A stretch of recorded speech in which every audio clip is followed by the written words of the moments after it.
So let's say that I want to share my calendar with Kaylee. Mm-hmm. Okay, I want her to have access to my information. So what I can do here is I can right click on my calendar. So what I did is I went down here to this calendar section here. I clicked on it. I made sure that my name is checked. In this situation, I'm using this demo account. Mm-hmm. And I'm going to right click and I'm going to go to properties. You could also do share. Mm-hmm. You can just click on it right there and it'll bring up a nice little invite. It looks like this. And it's like, hey, do you want to just show availability? So for her, it would just say, I'm busy. It won't give her any detail. Yeah, I won't say where you are. Right, yeah. Who you're meeting with. Right, it won't say, interview with other job opportunity. And you're like, oh snap. Finding new marketing director. Yeah. Right. So they're like, so you can change it to just availability only. So they're just going to see that you're busy, so they can't book you, but they don't know what it is that you're doing. Right. That's kind of helpful, but maybe you're meeting somebody at White House, right, which is like 50 minutes away, and the travel time is kind of wonky, and maybe you didn't on your appointment account for that. You just did it on your reminder, so your meeting's only going to be an hour, but you're really going to be gone for 2.5, right? Because you're going to include travel time. You know that, but the person who's scheduling it may not. So it doesn't account for those kinds of things. So that's why having limited detail is a little bit more helpful, because then what you can do is it kind of gives you some limited information, but not like the notes and other things about it. So it'll just have the subject on there. And then the full details gives them full access to what it is. And then, you could say the range that you want, your whole calendar, or just like tomorrow. So you're like wanting to share your calendar so they know what your time availability is for tomorrow. Things like that you can do. That's kind of cool. Yeah.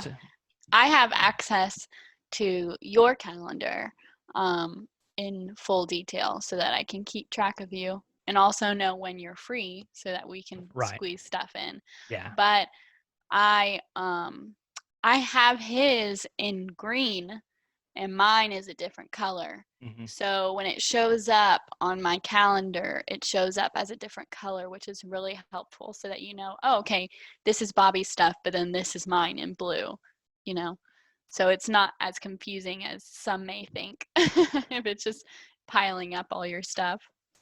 So that's what that shared calendar looks like. It kind of creates this iCal that has information on it. Yeah. So that's what that looks like, so you can kind of give someone information about it. So I'm not going to do that. So this is what I want to do is I want to share my full calendar with Kaylee. So I'm not going to use this shared option. I'm just going to go straight to properties, and I'm going to go to permission, and I'm going to add her straight in here, right here. So doing this is going to let Kaylee have full access to my calendar. And I can kind of pick what kind of access she's going to have, and it will show up as a link here. The other stuff where I'm doing the sharing is just like sharing information about your calendar. So this is more of like, I'm going to let you see it right here, and it's going to show up. Yeah, it's so much more detailed too of what you can allow them to do and not to do. Right.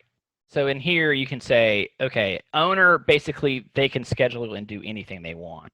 Publisher and editor, so they can share it to other people as you, but they can't, and they can edit. This is just they can edit activities. There's just a lot of different settings in here. Most of the time, what we do is you could say reviewer, so they can just see your content in its entirety, or you can do free and busy, or there's some different things in here. If you're not sure about which one you want to pick when you're sharing it with someone, just reach out to us and we can help you.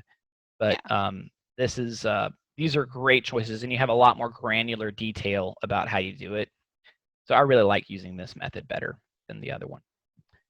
And then it automatically sends them a notification that you're sharing your calendar.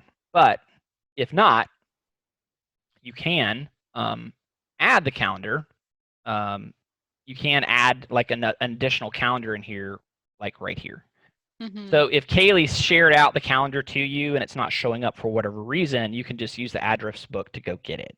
Mm-hmm. So what that just looks type like in is my name. Yeah, and then I would say, okay, well, Kaylee shared her calendar with me, and I'm going to click her name, say okay, and it's going to try to add it. And it updated. I just got a notification saying someone was trying to hack into my calendar. So in this situation, though, she only shared. It just says she's busy because all she's showing is the general information about it, not full detail. So that's why you see it just says busy. And notice again, it's different colors, right? So mine's Yeah, green. mine's like salmon. Yeah, what? Women. I never would have used that term. No. It's definitely salmon. Yeah. So that's really helpful. Having the different colors to be able to see that, for you to be able to have the ability to just like check or uncheck them all, which is really nice. And then you can also change the color, right? You can come under here and go to, I think it's right here. Color, yeah. And say, I don't like salmon. That's kind of weird. I'm gonna go with blue. I don't like salmon. I So feel attacked. Triggered. Triggered. So that's how that is. So we've really kind of covered some good things, some more advanced stuff about the fact that you can share your calendars. Not expecting there to be a test afterwards for everybody to be able to do that. I just really want you to see what it looks like and whether you go, well, that would be nice. I need to have that. We'll put in a ticket. We'll help you do it. Yes. And if let's say you're in this meeting right now and you're like, I want this person to share their calendar with me. And then you're like, well, how am I going to explain all this to them? Just don't. Just send them this link and say, hey, can you share your calendar with me? Here's how you do it. Right. And then they can just watch the video and follow along. Right, yeah. Watch it it'll be super easy. Yeah, watch it from, you can actually share like a specific time frame, like 3 minutes and 25 seconds. They talk specifically about how to do it. Follow it from here and then do that. And we are, Kaylee is going in and spending more time in our YouTube channel and breaking out specific pieces of these webinars that we do into small bite-sized chunks just for that purpose. Right. So like you might kind of go to a user, hey, I want this person to know how to share my calendar. So that's a good one. She'll probably break it out into a digital chunk. So you wouldn't even have to watch this whole webinar. You could just say, here's this video tip. Yes, exactly. So, and we're doing that. We're creating different categories. One of the categories we're hoping to try to add very soon, and maybe you might have, is like new employee. Yeah, I have playlists for things like, Microsoft beginners, and it's everything you need to know starting with Microsoft. And this will be one of them that's on that category as well. And then I'm going to make an even easier one to like basically all the surface level things you would need to know when having a new employee come in. Not the Microsoft Surface, but the surface level of. Not like all about the laptop. I don't want to confuse you.